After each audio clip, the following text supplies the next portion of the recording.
ಒಂದು ಕಾಲಕ್ಕೆ 220 ರೂಪಾಯಿಗಿನ ಜಾಸ್ತಿ ಆವರೇಜ್ ಆಗಿ 1 ಗಿಗಾಬೈಟ್ ಡೇಟಾಗೆ ಕೊಡಬೇಕಾಗಿತ್ತು, ಸಪರೇಟ್ ಆಗಿ ಕಾಲ್ಗೆ ಸಪರೇಟ್ ಆಗಿ ಕೊಡಬೇಕಾಗಿತ್ತು. ನಮ್ಮೆಲ್ಲರಿಗೂ ಗೊತ್ತಿದೆ ಎಷ್ಟು ಕಷ್ಟ ಇತ್ತು ಓವರ್ ಆಲ್ ಒಂದು ಟೆಲಿಕಾಂ ಸರ್ವಿಸ್ ಅನ್ನ ತಗೊಳ್ಬೇಕು ಅಂತಂದ್ರೆ 2016 ಮುಂಚೆ. ಬಟ್ 2016 ಆದ್ಮೇಲೆ ಇದು 10 ಟೈಮ್ಸ್ ನಷ್ಟು ಚೀಪ್ ಆಗುತ್ತೆ. ಓವರ್ ಆಲ್ ಕಾಸ್ಟ್ ಏನಿದೆಯೋ ಟೆಲಿಕಾಂ ಇಂಡಸ್ಟ್ರಿಗೆ ನಾವು ಕೊಡ್ತಾ ಇದ್ದಂಥದ್ದು ಯೂಸರ್ಸ್ ಪರ್ಸ್ಪೆಕ್ಟಿವ್ ಅಲ್ಲಿ ಇದರ ಎಂಟೈರ್ ಹಿರಿಮೆ ತಲುಪುತ್ತೆ ಜಿಯೋಗೆ.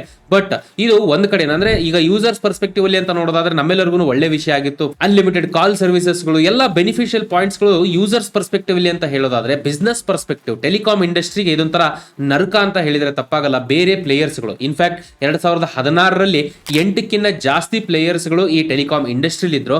ಬಟ್ 2021 ರೀಸೆಂಟ್ ದಿನಗಳಲ್ಲಿ ಬರೀ 3 ಜನ ಇವತ್ತಿನ ಮಟ್ಟಿಗೆ ಉಳ್ಕೊಂಡು ಈ ಎಂಟೈರ್ ಬಿಸ್ನೆಸ್ ರನ್ ಮಾಡ್ತಾ ಇದ್ದಾರೆ ಇಡೀ ಭಾರತದಲ್ಲಿ. ಜಿಯೋ ಬೆಳೆದು ಬಂದಿರತಕ್ಕಂತಹ ದಾರಿ ಯಾವ ರೀತಿ ಮಾರ್ಕೆಟ್ ಅನ್ನ ಕ್ಯಾಪ್ಚರ್ ಮಾಡಿದ್ರು, ಹಾಗೆ ಏರ್ಟೆಲ್ ಕಷ್ಟದ ಪರಿಸ್ಥಿತಿಯಿಂದ ಯಾವ ರೀತಿ ಮುಂದೆ ಬಂದು ಇವತ್ತಿನ ಮಟ್ಟಿಗೆ ಪೈಪೋಟಿ, ಸಮನಾದ ಪೈಪೋಟಿ ಜಿಯೋಗೆ ಕೊಡ್ತಾ ಇದೆ, ಈ ಸಂಪೂರ್ಣವಾದಂತಹ ಕೇಸ್ ಸ್ಟಡಿನ ನಿಮಗೆ ಈ ಒಂದು ವಿಡಿಯೋ ಮೂಲಕ ನಾನು ಪ್ರೆಸೆಂಟ್ ಮಾಡಕ್ ಹೋಗ್ತಾ ಇದ್ದೀನಿ. ಅಷ್ಟೇ ಅಲ್ಲ, ಸುಮಾರು ಬಿಸ್ನೆಸ್ ಪಾಠಗಳಿದೆ ನಾವು ಇದರಿಂದ ಕಲಿತಕ್ಕಂಥದ್ದು, ಅದನ್ನು ಕೂಡ ಅರ್ಥ ಮಾಡಿಕೊಂಡು ನಮ್ಮ ಪರ್ಸನಲ್ ಫೈನಾನ್ಷಿಯಲ್ ಬಿಸ್ನೆಸ್ ವಿಚಾರಗಳಲ್ಲಿ ನಾವು ಕೂಡ ಯಾವ ರೀತಿ ಬೆಳೆಯಕ್ಕಾಗುತ್ತೆ ಅನ್ನೋ ಒಂದು ವಿಷಯಗಳನ್ನ ಅರ್ಥ ಮಾಡ್ಕೊಳ್ಳೋಣ ಈ ವಿಡಿಯೋದಲ್ಲಿ. रिलायंस जियो के जिस बड़े धमाके का देश के करोड़ों लोगों और खास तौर से प्रतिद्वंदी कंपनियों कर रही थी बेसब्री से इंतजार, आखिरकार आज वो धमाका हो ही गया और सामने आया मुफ्त कॉल, मुफ्त एसएमएस, मुफ्त रोमिंग का ऐसा तोहफा जिसने मोबाइल की दुनिया में कर दी सबसे बड़ी क्रांति.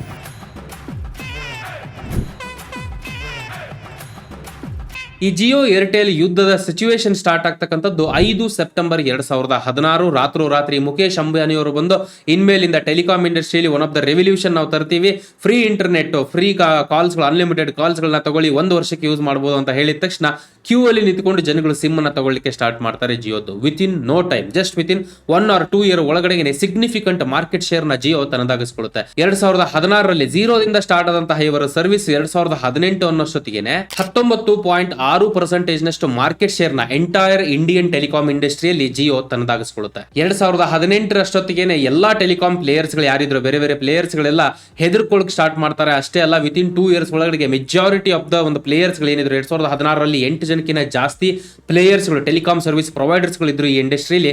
ಬರೀ 3 ಜನ ಉಳ್ಕೊಳ್ತಾರೆ 2018-19 ಅನ್ನೋಷ್ಟೊತ್ತಿಗೆ. ನೋಡೋಕೆ ತುಂಬಾ ಸಿಂಪಲ್ ಆಗಿ ಕಂಡ್ರು ಕೂಡ ತುಂಬಾ ಬ್ರಿಲಿಯಂಟ್ ಬಿಸ್ನೆಸ್ ಮಾಡೆಲ್ ನ ಜಿಯೋ ಈ ಒಂದು ವಿಷಯವಾಗಿ ಇಂಪ್ಲಿಮೆಂಟ್ ಮಾಡಿತ್ತು. ಇವಾಗ ಅರ್ಥ ಮಾಡ್ಕೊಳ್ಳೋಣ ಒಂದು ವಿಷಯವನ್ನ. ಇದು ನಾವು ಒಂದು ಎಕ್ಸಾಂಪಲ್ ಮೂಲಕ ನಿಮ್ಗೆ ಹೇಳಲಿಕ್ಕೆ ನಾನು ಇಷ್ಟಪಡ್ತೀನಿ. ಅಸ್ಯೂಮ್ ಒಬ್ಬ ಯೂಸರ್ ಜಿಯೋ ಸಿಮ್ ಅನ್ನ ತಗೊಂಡಿದ್ದಾರೆ ಅಂತ ಅನ್ಕೊಳ್ಳೋಣ. ಇದನ್ನ ಎಂಟ್ರಿ ಲೆವೆಲ್ ಪ್ರಾಡಕ್ಟ್ ಅಥವಾ ಎಂಟ್ರಿ ಪ್ರಾಡಕ್ಟ್ ಅಂತ ನಾವಿಲ್ಲಿ ಕರೆಯೋಣ. ಇನಿಷಿಯಲ್ ಲೆವೆಲ್ ಅಲ್ಲಿ ಜಿಯೋ ಮಾಡಿದ್ದೇನು, ಈ ಕಂಪ್ಲೀಟ್ ಸಿಮ್ ಅನ್ನ ಕಂಪ್ಲೀಟ್ ಫ್ರೀ ಸರ್ವಿಸ್ ಅಂತ ಹೇಳ್ಕೊಂಡು ಲಾಂಚ್ ಮಾಡ್ತಾರೆ.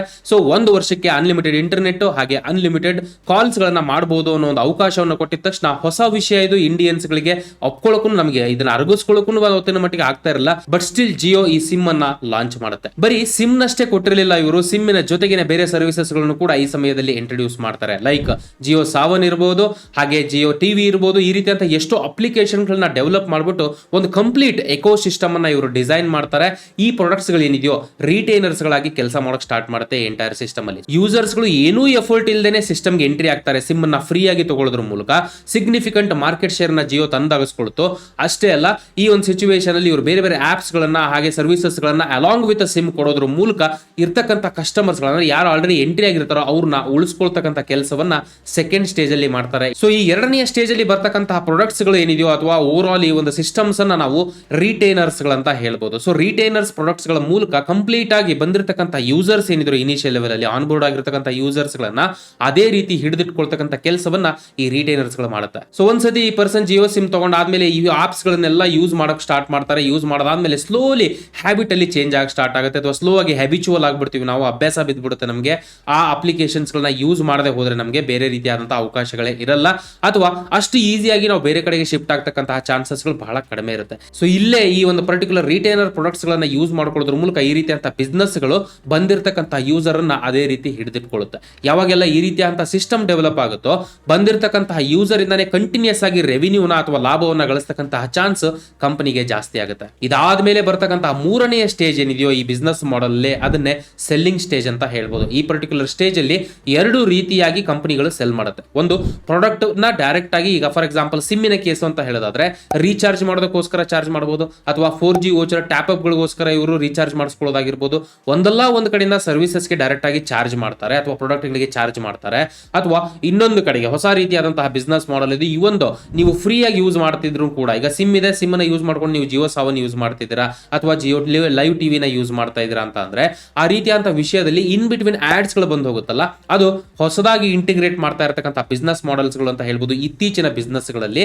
ಸೊ ಇವೊಂದು ನೀವೇನು ಪೇ ಮಾಡ್ತಾ ಇಲ್ಲ ಅಂತಂದ್ರೂ ಕೂಡ ಆಡ್ಸ್ ಗಳನ್ನ ನಿಮ್ಗೆ ತೋರಿಸೋದ್ರ ಮೂಲಕ ಈ ಕಂಪನೀಸ್ ಗಳು ರೆವಿನ್ಯೂ ಅನ್ನ ಜನರೇಟ್ ಮಾಡ್ತಾ ಇದೆ. ಸೊ ಇದೆಲ್ಲ ಬರ್ತಕ್ಕಂಥದ್ದು ಮೂರನೇ ಸ್ಟೇಜ್ ಅಲ್ಲಿ. ಸೊ ಇನ್ ಸಿಂಪಲ್ ವರ್ಡ್ಸ್, ನೀವು ಏರ್ಟೆಲ್ ಸಿಮ್ ಇಟ್ಕೊಂಡು ಇವ್ರ ಸರ್ವಿಸಸ್ ಅನ್ನ ಯೂಸ್ ಮಾಡ್ಕೊಳ್ಳಿಕ್ಕೆ ಆಗಲ್ಲ. ಸಿನ್ಸ್ ಆಲ್ರೆಡಿ ಸುಮಾರು ಸರ್ವಿಸಸ್ ಗಳನ್ನ, ಟಿವಿ ಇರ್ಬೋದು, ಅದು ಮ್ಯೂಸಿಕ್ ಇರ್ಬೋದು, ಈ ರೀತಿಯ ಕಂಪ್ಲೀಟ್ ಎಕೋ ಸಿಸ್ಟಮ್ ಅನ್ನ ರಿಟೈನಿಂಗ್ ಪ್ರಾಡಕ್ಟ್ಸ್ ಅಲ್ಲಿ ಜಿಯೋ ಡೆವಲಪ್ ಮಾಡಿತ್ತು. ಹಾಗೆ ಮೂರನೇ ಸ್ಟೇಜ್ ಅಲ್ಲಿ ಇವರು ಆಫರ್ ಮಾಡ್ಲಿಕ್ಕೆ ಸ್ಟಾರ್ಟ್ ಮಾಡ್ತಾರೆ ಪ್ರಾಡಕ್ಟ್ಸ್ ಅಂಡ್ ಸರ್ವಿಸಸ್ ಗಳನ್ನ ಇನ್ ಡಿಫರೆಂಟ್ ಫಾರ್ಮ್ಸ್ ಅಲ್ಲಿ. ಸೊ ಆಸ್ ಎ ರಿಸಲ್ಟ್ 12,537 ಕೋಟಿಯ ರೆವಿನ್ಯೂ ಅನ್ನ ಅಥವಾ ಓವರ್ ಆಲ್ ಲಾಭವನ್ನ ಜಿಯೋದಿಂದ ಗಳಿಸ್ತಾರೆ ಈ ಪರ್ಟಿಕ್ಯುಲರ್ ಕಂಪನಿ 2020-21 ಫೈನಾನ್ಷಿಯಲ್ ಇಯರ್ ಅಲ್ಲಿ. ಸೊ ಈ ಎಂಟೈರ್ ಸಿಚುವೇಶನ್ ಏನಿದೆಯೋ ಜಿಯೋವನ್ನ ಅನ್ಬೀಟೇಬಲ್ ಸಿಚುವೇಶನ್ ಗೆ ತಲುಪಿಸುತ್ತೆ. 2018 ಅನ್ನೋಷ್ಟೊತ್ತಿಗೆ ಮೋರ್ ದನ್ 55% ಇವರ ಮಾರ್ಕೆಟ್ ಶೇರ್ ತಲುಪುತ್ತೆ. ಅಂದ್ರೆ 100 ಜನ 100 ಸಿಮ್ ಯೂಸ್ ಮಾಡ್ತಿದ್ದಾರೆ ಭಾರತದಲ್ಲಿ ಅಂತಂದ್ರೆ ಅದರಲ್ಲಿ 55 ಸಿಮ್ ಜಿಯೋದೇ ಆಗಿರ್ತಾ ಇತ್ತು ಅವತ್ತಿನ ಕಾಲಕ್ಕೆ. ಇದು ಒಂದ್ ಕಡೆಯಿಂದ ನೋಡಿದ್ರೆ ಜಿಯೋ ತುಂಬಾ ವಿನ್ ಆಗ್ತಾ ಇದೆ, ಜಿಯೋ ಒಳ್ಳೆ ಬೆನಿಫಿಟ್ ಬರ್ತಾ ಇದೆ ಅಂತಂದ್ರೆ ಮೊನೋಪೋಲಿ ಅವರು ತಗೊಳ್ತಾ ಇದ್ರು ಕೂಡ ಇನ್ನೊಂದು ಕಡೆಗೆ ಬೇರೆ ಪ್ಲೇಯರ್ಸ್ ಗಳಿಗೆ ನರಕ ಆಗಿತ್ತು. ಇದು ಅವರು ಸ್ಟ್ರಗಲ್ ಪಡ್ತಾ ಇದ್ರು.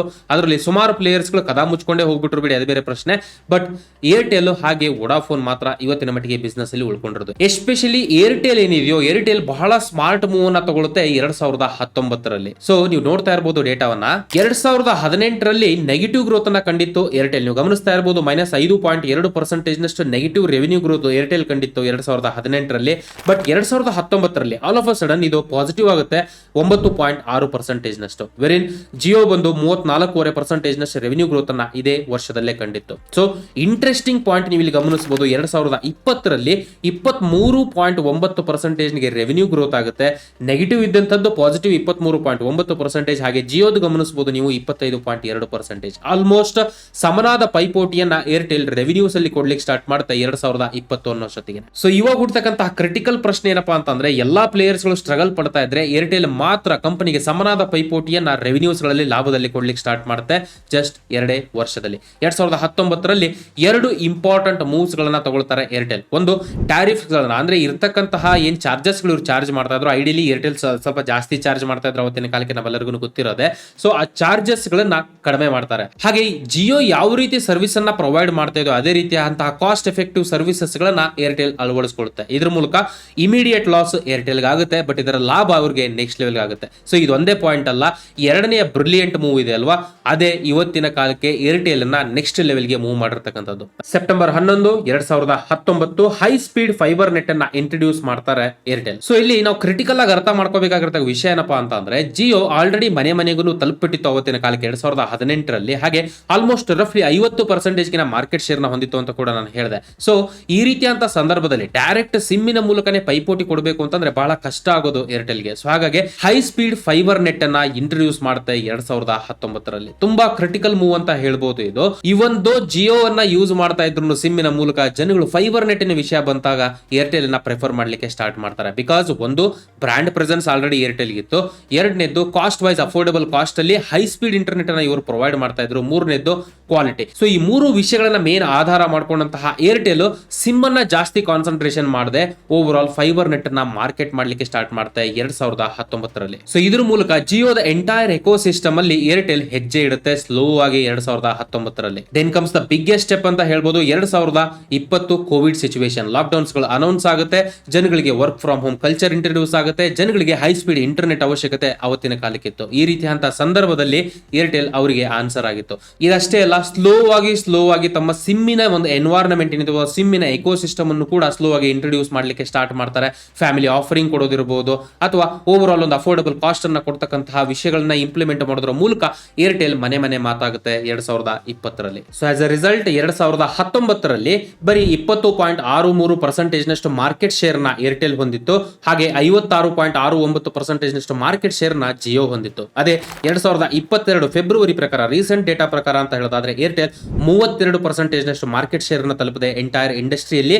ಹಾಗೆ 35% ಜಿಯೋ ತಲುಪಿದೆ. ಇನ್ನೊಂದು ಇಂಟ್ರೆಸ್ಟಿಂಗ್ ಹಾಗೆ ಕ್ರಿಟಿಕಲ್ ಪಾಯಿಂಟ್ ಅನ್ನು ನಾನು ನಿಮಗೆ ಹೇಳಲಿಕ್ಕೆ ಇಷ್ಟಪಡ್ತೀನಿ. There is something called as ARPU ಅಂತ ಹೇಳ್ತಾರೆ, ಆವರೇಜ್ ರೆವಿನ್ಯೂ ಪರ್ ಯೂಸರ್. ಒಬ್ಬ ಯೂಸರ್ ಇಂದ ಎಷ್ಟು ಆವರೇಜ್ ಆಗಿ ಕಂಪನಿ ರೆವಿನ್ಯೂ ಅನ್ನ ತಗೊಳ್ತಾ ಇದೆ. ಅಲ್ಟಿಮೇಟ್ಲಿ ಜನಗಳು ಜಾಸ್ತಿ ಇದ್ರೂ ಕೂಡ ಕಡಿಮೆ ಅಮೌಂಟ್ ಒಬ್ಬರಿಂದ ಬರ್ತಾ ಇದೆ ಅಂತಂದ್ರೆ ಆಬ್ವಿಯಸ್ಲಿ ಜಾಸ್ತಿ ಲಾಭ ಗಳಿಸ್ತಕ್ಕಂಥ ಚಾನ್ಸ್ ಕಡಿಮೆ ಆಗುತ್ತೆ. ಸೊ ಹಾಗಾಗಿ ಕಡಿಮೆ ಜನಗಳಿದ್ರು ಅವರಿಂದ ಜಾಸ್ತಿ ಕಾಸ್ಟ್ ಅನ್ನ ಕಂಪನಿ ಪಡಿತಾ ಇದೆ ಅಂತ ಲಾಭ ಜಾಸ್ತಿ ಗಳಿಸ್ತಕ್ಕಂತಹ ಚಾನ್ಸ್ ಇರುತ್ತೆ. ದಿಸ್ ಎಕ್ಸಾಕ್ಟ್ಲಿ ದ ಪಾಯಿಂಟ್ ನೀವು ನೋಡ್ತಾ ಇರಬಹುದು.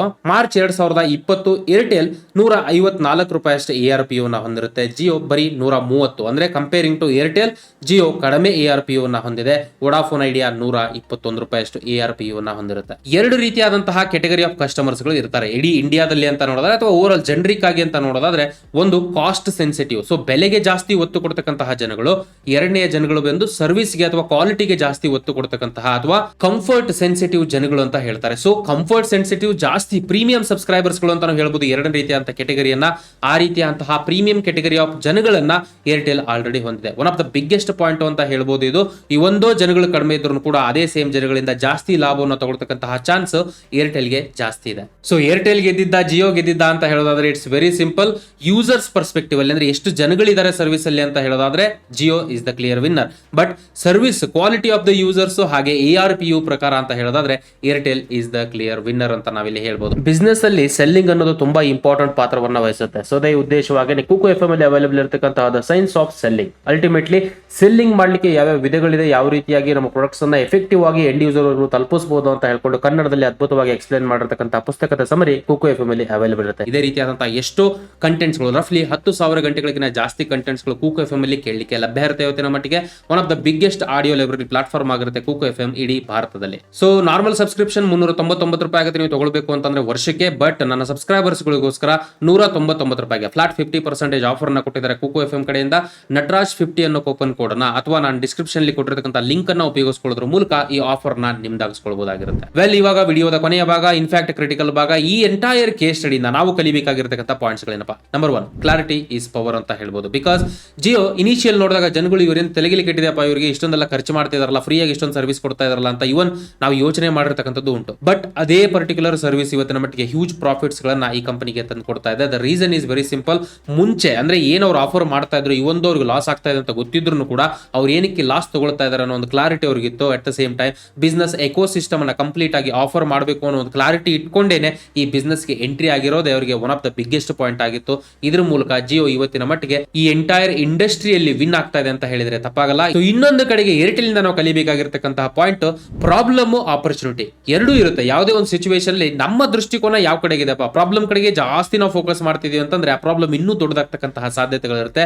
ಪ್ರಾಬ್ಲಮ್ ಬಂದಿದೆ, ಸಮಸ್ಯೆ ಇದೆ, ಆ ಸಮಸ್ಯೆಗೆ ಅನುಗುಣವಾಗಿ ಪರಿಹಾರಗಳು ಇರುತ್ತೆ. ಪರಿಹಾರದ ಕಡೆಗೆ ನಮ್ಮ ಗಮನವನ್ನು ಹರಿಸಿದ್ರೆ ಪರಿಹಾರ ಸಿಗ್ತಕ್ಕಂತಹ ಸಾಧ್ಯತೆಗಳಾದರೂ ಇರುತ್ತೆ. ಸೊ ಓವರ್ ಆಲ್ ಬೇರೆ ಪ್ಲೇಯರ್ಸ್ ಗಳು ಬ್ಯಾಂಕ್ರಪ್ಟ್ ಆಗಿ ಹೋಗ್ತಾ ಇದ್ದಂತಹ ಸಿಚುವೇಶನ್ ಅಲ್ಲಿ ಏರ್ಟೆಲ್ ಸಿಮ್ಮಿನ ಮೂಲಕ ಡೈರೆಕ್ಟ್ ಆಗಿ ಫೈಟ್ ಮಾಡಕ್ ಆಗಿಲ್ಲ ಅಂತಂದ್ರೂ ಕೂಡ ಇರ್ತಕ್ಕಂತಹ ಅವಕಾಶ ಅವತ್ತಿನ ಕಾಲಕ್ಕೆ ಫೈಬರ್ ನೆಟ್ ಅನ್ನು ಉಪಯೋಗಿಸಿಕೊಳ್ಳೋದ್ರ ಮೂಲಕ ಕಂಪನಿ ಜಿಯೋ ಸಿಮ್ ಇರತಕ್ಕಂತಹ ಮನೆಗಳಿಗೇನೆ ತಲುಪಿಟ್ಟು ಅವರ ಸರ್ವಿಸ್ ಅನ್ನ ಸೆಲ್ ಮಾಡ್ಲಿಕ್ಕೆ ಸ್ಟಾರ್ಟ್ ಮಾಡ್ತಾರೆ. One of the brilliant move ಅಂತ ಹೇಳ್ಬೋದು. ಸೊ ಹಾಗಾಗಿ ನಮ್ಮ ಗಮನ ಪ್ರಾಬ್ಲಮ್ ಕಡೆಗಿದೆಯಾ ಅಥವಾ ಸೊಲ್ಯೂಷನ್ಸ್ ಕಡೆಗಿದೆಯಾ? ಸೊ ಇನ್ ಕೇಸ್ ನಾವು ಪ್ರಾಬ್ಲಮ್ ಬಗ್ಗೆನೇ ಜಾಸ್ತಿ ಯೋಚನೆ ಮಾಡ್ತಾ ಇದೀವಿ ಅಂತಂದ್ರೆ ಇವತ್ತಿನಿಂದ ನಾವು ಸೊಲ್ಯೂಷನ್ಸ್ ಓರಿಯೆಂಟೆಡ್ ಆಗಿ ಅಥವಾ ಪರಿಹಾರಗಳ ಅನುಗುಣವಾಗಿ ಅಥವಾ ಪರಿಹಾರಗಳಿಗೋಸ್ಕರ ನಾವು ಥಿಂಕ್ ಮಾಡಕ್ ಸ್ಟಾರ್ಟ್ ಮಾಡೋಣ. ಪರಿಹಾರಗಳು ನಮಗೆ ಸಿಗ್ತಕ್ಕಂಥ ಸಾಧ್ಯತೆಗಳಾದ್ರೂ ಜಾಸ್ತಿ ಆಗುತ್ತೆ. ಐ ಹೋಪ್ ನಾನು ಇಲ್ಲಿವರೆಗೂ ಕೊಟ್ಟಿರ್ತಕ್ಕಂಥ ಮಾಹಿತಿ ನಿಮಗೆ ಇಷ್ಟ ಆಗಿದೆ ಅಂತ ಅನ್ಕೊಳ್ತೀನಿ. ವಿಡಿಯೋ ಇಷ್ಟ ಆಗಲಿ ದಯವಿಟ್ಟು ವಿಡಿಯೋನ ಲೈಕ್ ಮಾಡಿ ಹಾಗೆ ಶೇರ್ ಮಾಡೋದ್ರ ಮೂಲಕ ನನಗೆ ಸಪೋರ್ಟ್ ಮಾಡಿ. ನನ್ನ ಕಡೆಯಿಂದ ಸುಮಾರು ಎಫರ್ಟ್ ಅನ್ನು ಹಾಕ್ತಾ ಇದೆ ನಿಮ್ಮವರೆಗೂ ಈ ರೀತಿಯಂತಹ ಎಫೆಕ್ಟಿವ್ ಮಾಹಿತಿಗಳನ್ನು ತಲುಪಿಸಲಿಕ್ಕೆ ನನಗೆ ಸಪೋರ್ಟ್ ಮಾಡಬೇಕು ಅಂತಂದ್ರೆ ಇನ್ ಕೇಸ್ ನಿಮ್ಮೆಲ್ಲರೂ ಹೊಸಬರಾಗಿದ್ದು ಚಾನಲ್ನ ಸಬ್ಸ್ಕ್ರೈಬ್ ಮಾಡ್ಕೊಂಡಿಲ್ಲ ಅಂತಂದ್ರೆ ಚಾನಲ್ನ ಸಬ್ಸ್ಕ್ರೈಬ್ ಮಾಡ್ಕೊಳ್ಳಿ. ಹಾಗೆ ಬೆಲ್ ಐಕಾನ್ ಕೂಡ ಕ್ಲಿಕ್ ಮಾಡಿ ಎಲ್ಲ ನೋಟಿಫಿಕೇಶನ್ಸ್ ಗಳನ್ನ ಎನೇಬಲ್ ಮಾಡಿ. ನನ್ನ ಕಡೆಯಿಂದ ಹೊಸ ಅಪ್ಡೇಟ್ಸ್ ಗಳು ಯಾವುದೇ ಒಂದು ವಿಡಿಯೋನ ಅಪ್ಲೋಡ್ ಮಾಡಿದ್ರು ಕೂಡ ಇಮಿಡಿಯೇಟ್ ಆಗಿ ನಿಮ್ಗೆ ಅದು ಸಿಗಬೇಕು ಅಂತಂದ್ರೆ ಆಪಲ್ ಕಂಪನಿಯ ಬಿಸ್ನೆಸ್ ಎಕೋ ಸಿಸ್ಟಮ್ ಬಗ್ಗೆ ನಾನು ಈ ಪರ್ಟಿಕ್ಯುಲರ್ ವಿಡಿಯೋದಲ್ಲಿ ಮಾತಾಡಿದ್ದೀನಿ. ಇನ್ ಕೇಸ್ ನೀವು ನೋಡಿಲ್ಲ ಅಂತಂದ್ರೆ ವಿಡಿಯೋ ಆದ್ಮೇಲೆ ಚೆಕ್ ಮಾಡಬಹುದು. ಹಾಗೆ ಈ ಐಕಾನ್ ಅನ್ನು ಯೂಸ್ ಮಾಡ್ಕೊಳ್ಳೋದ್ರ ಮೂಲಕ ಸಬ್ಸ್ಕ್ರೈಬ್ ಕೂಡ ಆಗಬಹುದು ಚಾನಲ್ಗೆ. ನನ್ನ ಚಾನಲ್ಗೆ ಇಲ್ಲಿ ಸಬ್ಸ್ಕ್ರೈಬ್ ಮಾಡ್ಕೊಂಡು ನನ್ನ ವಿಡಿಯೋಸ್ಗಳನ್ನ ಲೈಕ್ ಮಾಡ್ತಾ ಶೇರ್ ಮಾಡ್ತಾ ನನಗೆ ಸಪೋರ್ಟ್ ಮಾಡ್ತಾ ಇರತಕ್ಕಂಥ ಎಲ್ಲಾ ಸಬ್ಸ್ಕ್ರೈಬರ್ಸ್ಗಳಿಗೂ ಅಂತರಾಳದಿಂದ ಕೃತಜ್ಞತೆಗಳನ್ನ ಹೇಳ್ತಾ ಈ ವಿಡಿಯೋನ ಇಲ್ಲಿಗೆ ಮುಗಿಸ್ತಾ ಇದ್ದೀನಿ. ಮತ್ತೆ ನಿಮಗೆ ನೆಕ್ಸ್ಟ್ ವಿಡಿಯೋದಲ್ಲಿ ಸಿಗ್ತೀನಿ. ಅಲ್ಲಿವರೆಗೂ ಜೈ ಹಿಂದ್.